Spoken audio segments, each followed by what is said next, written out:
of Frank Alexander's comments about start small is well taken. I think it'd be quite a difficult sell if you said, we're going to take 500 properties and discharge all the liens, but we're not talking about that in the first, in the startup period. Well, we're talking about a handful of opportunities that we want to pursue so that we can test the idea of a land bank authority and make some intelligent decisions about the future. Kim, I think the messaging, and we talked about this a little bit this morning, the messaging to those taxing authorities is very important because in the past, I think many of you have dealt with this, your initial feedback from a taxing authority like a school district is not positive because they don't see what's in it for them. And that's hard to believe because they are losing tax revenue in the process.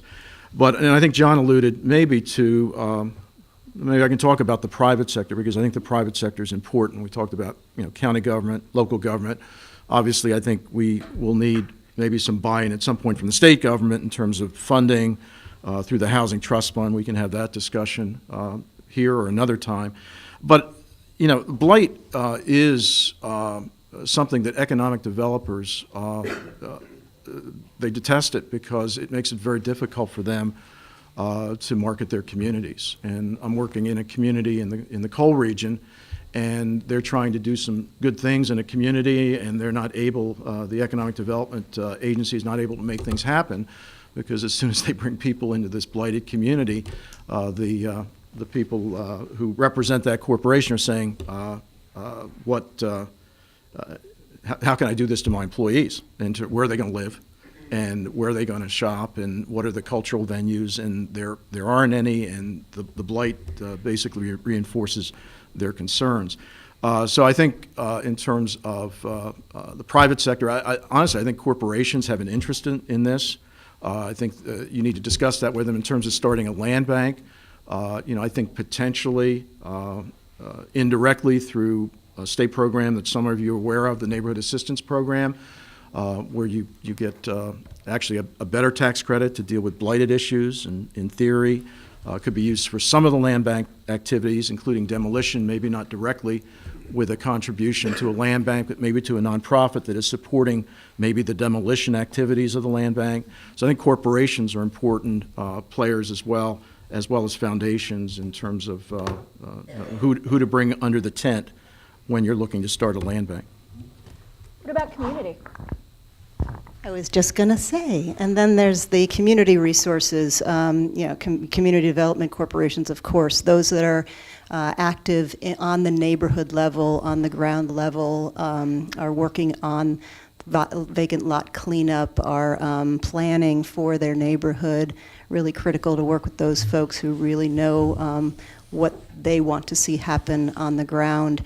And I think that's probably obvious to a lot of you.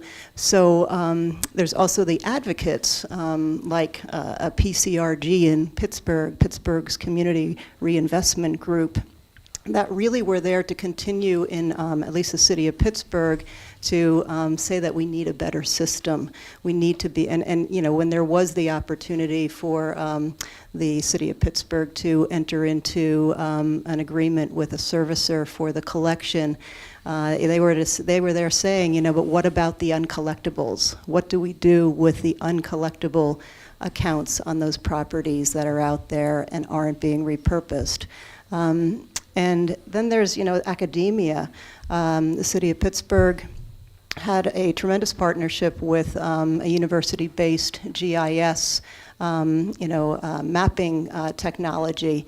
And they ended up doing a tremendous amount of work once, we did the data collection of bringing, to the fore the actual inventory. They could map that inventory and see where there were adjacencies to public space, and what made sense in terms of those vacant properties that could be pushed to green, permanent green space that wouldn't need so much maintenance, and then which were be more maintained green parklets, which were developable. And they were really able to very clearly lay out some strategies for this large inventory of properties, and then we could put costs to that. So academia can be tremendous with those resources around GIS and mapping. That's what comes to mind at the moment. So I heard 5 major categories of people and partners, potential partners, that a land bank will probably intersect with. So to have these discussions with public sector, the private sector, community, then that means community at large, sort of the advocates, the nonprofits, and everything in between, academia, and also philanthropy. I see a hand. Who are we missing? Estate administrators. Okay. Estates walk away from property, just like mortgage companies and individuals walk away from property. The estate and the attorney, the estate administrator sometimes just ignores the property, distributes the remaining cash to the second nieces and grandnephews and other estates, and the property sits there. Okay. So the estate administrators, other people, you could deed this property to the land. Okay. Other partners or people that we haven't included yet? No? Okay. So now I feel like there's some warming up of the group. So now we're going to ask literally and figuratively the $1 million question. You ready? How the heck do communities in this state pay for this? Chris, I feel like you have the answer. Yeah, I'm not sure I have all the answers by any means, but just a couple thoughts. You don't? There is this internal financing mechanism that Frank spoke about this morning, where 50% of the tax revenue that accrues as a result of the redevelopment of the property would go to the land bank. So that's embedded in the statute. As I understand it, that's some advantage that maybe other land banks in other jurisdictions do not have, so we're fortunate in that regard. I think to the extent, well, let me go back to foundations. I know for a fact that there are some foundations, some of them are local, are very interested in this issue. Now, the key is to have a 501c3 that can be the recipient of that donation. And you know, it's really easy to search foundations in Pennsylvania. For $195, you can get a subscription to the foundation directory and put in a subject search, a geographic search. It's well worth it. Borrowing is an option, but I think in the early stages of a land bank, I wouldn't recommend it. In those of you that are interested in affordable housing, and particularly if you have found the last couple of years, and I think most of you have, that first-time home buyer is not the activity it used to be in terms of the demand for funds for that activity, for down payment and closing cost assistance, whatever. I mean, in theory, you could use some what are called Act 137, the state housing or the local housing trust fund monies, to fund some of the operating activities of a land bank to the extent it results in an affordable housing, in terms of the end use being an affordable housing. So that would be one way to support a land bank. I talked about the Neighborhood Assistance Program, which is a state tax credit. And again, under the Pennsylvania Department of Community and Economic Development, that's a 75% credit. It's a special program priority, so it qualifies for the higher credit. Keystone Communities, another state funding source, which was the old Housing and Redevelopment Assistance or Community of Opportunities Program. I think if you have a discussion with your regional director, you will get some traction on using some of these funds to fund more of the activities of the land bank rather than the administrative costs. But I think there will be interest in funding those activities.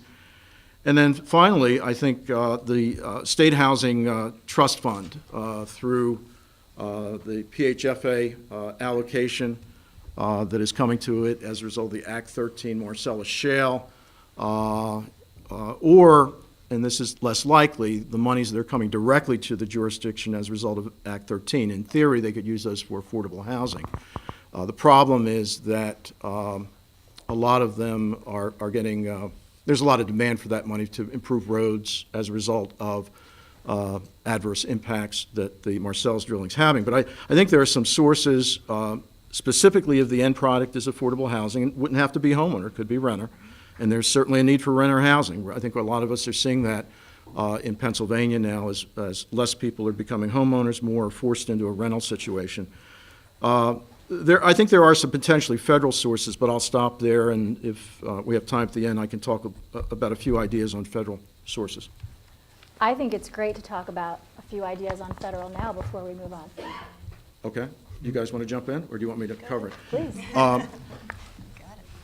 I know for a fact, and I think Jeremy's in the room, one of the things that he has worked on, Jeremy Newberg at Capital Access, is the possibility of capitalizing a working loan fund through the New Markets Tax Credit Program. And, maybe if we have questions or we have an opportunity at the end, we can have Jeremy talk about that a little bit, where essentially, and I think some of you, maybe not all of you, are familiar with New Markets tax credits, but essentially it's an opportunity to leverage funding from the private sector in the form of debt or equity, and that money could be used to capitalize a working loan program to fund the operating costs associated with land banks. I think certain CDBG, I think, could be used not so much for covering the administrative costs, but some of the activity costs associated, the demolition activity in particular. I would not recommend using home which is the federal affordable housing money, because you're going to have some timeliness issues potentially with home, with HUD, particularly if you do home buyer. But even if you don't do home buyer, I think because the activities that a land bank undertakes can take a lot of time. And so I would not necessarily recommend using home for any of the activities, because I think that's going to create more problems for you. But I think the two at the federal level would be the New Markets tax credits and CDBG, more for acquisition and demolition, possibly even getting some delivery cost money out of that, but not for administration. Please. I think the ideal, which is going to be very difficult to achieve, would be to make the tax sale process itself pay for most or all of the land bank operations. That's not going to happen very easily, and the idea that the land bank would acquire properties and then resell them and then make profits, which would sustain its operations, I don't think that's happening anywhere. So that's tough, but I think this is a good opportunity for some dialogue about how to use the tax sale mechanism to pay for a substantial amount of the Land Bank Authority expenses. And I don't know how to do this, but I've been involved in some interesting discussions, and I think those should continue. One of the proposals is illegal, but I think a great idea. Minor details. But it's sort of consistent with what I have in mind. In Berks County, the successful bidders at the free and clear sale are paying 15 to 20% of the assessed value of those properties that they bid on. So they're getting real bargains. Wouldn't it be nice if they would pay a little bit more, like a surcharge, maybe $500 more per sale? That money could then go into property maintenance costs associated with properties that the Land Bank Authority has to acquire, those properties that are not sold. Unfortunately, that's contrary to Retzel, so it can't be done. But in Berks County last year, 128 properties were sold at auction. If you charged $500, you'd have $64,000. That would be a pretty good start for a property maintenance budget. I don't know, maybe there's another way to tack on a fee like that to the winning bidders. Alternatively, what if the Land Bank Authority, on the date of the free and clear sale, acquired a certain number of properties and then resold them, remarketed them at a higher minimum bid amount, and then collected the proceeds? What if the Land Bank Authority did what happens in Flint, Michigan, and bought everything that's listed for free and free and sale, and resold everything with the exception of, a few properties that it wished to keep. Those are tricky questions. Some of these ideas are probably also illegal, but this is a really good time to talk about how to operationalize them, because with all due respect to Chris, the resources that he's mentioned are not new resources, and the competition for those resources is going to continue to be very great, and they are going to, some of them continue to shrink or disappear. Irene, one quick comment. In terms of the additional fees, and this is just as a placeholder, when you hear from Jim Mrakakis later this afternoon, I hope he can talk about the statewide Ohio 5% fee. So just as a placeholder. Irene? Yeah, and I think it is really important to be really aware of the Retzel, the real estate tax sale law, and MICDL, the municipal claims and tax lien law. For those folks who really get into that, the flexibility between Retzel and MICDL now that allows for new creative uses of fees to be imposed, as you certainly are finding in Reading. Where the Tax Claim Bureau is using the municipal claims and tax lien law to a certain extent to be able to get that 5%. But, and I also just wanted to emphasize, building on what I had said before about the Pittsburgh experience of doing that data collection and really looking at what is happening within city government that is a land bank activity. And it was quite amazing to unpack that stuff and to see where the money is and how the money flowed and to actually find money. Now, this may not be in the case of all municipalities, but we discovered through that process that there was a trust fund that was created for the sale, for the proceeds of the sales of properties that the city was selling after having taken them through tax sale. And, at first we thought it was about a 1 million something fund balance, and then it went up to 2, and by the time that we really had the solid number and were told exactly what the balance was, it was $5 million that was sort of sitting there and hadn't been used. Am I allowed to say that publicly? Sure. Let's keep this I don't to work there anymore. ourselves. But yeah, The cameras are rolling. Yes, so it is interesting how that process, which has not been done before, again, people work with their own departments, their own budget line items. When you start to look at it across the system of government of the municipality, it is interesting where you'll find some money. Can I interject? I don't think it's outside of the realm of possibility, maybe not in this current fiscal environment, but I think as we get through this and local governments and county governments are in a better position financially, and that will happen in 3 or 4 or 5 years. I think you can make the argument, and I think Frank maybe was alluding to this morning, that as a result of the implementation of the land bank, to the extent that it's effective, long-term, there should be some savings in terms of police. Maybe you don't need to spend as much time on overtime police patrols in a particular neighborhood. Long-term, maybe there's some savings in terms of the fire company. Maybe there's some savings in terms of the Public Works Department and street sweeping. And I think that you try to do your best to quantify that and then essentially make a pitch to the local government, timing's everything, that, okay, well, because of this, and maybe it's not huge dollars, maybe it saved you $25,000, $30,000 a year. How about getting a multi-year pledge, and with rates so low, tax-exempt rates so low, maybe you do a borrowing, and the money coming from the municipality on an annual basis funds the debt service on that loan. So I wouldn't say that's outside the realm of possibility. Maybe not in 2013, but at some point it will. And I will tell you right now, I had experience with a redevelopment of a property in Carlisle a couple of years ago where it was such a headache for the local government in terms of police, in terms of code enforcement, that we did have a gap in a project financing plan, and they put up $200,000 from general funds in order to make that project go. So I think if it's a big enough headache, you may have a shot at that. So you never know until you ask. Right.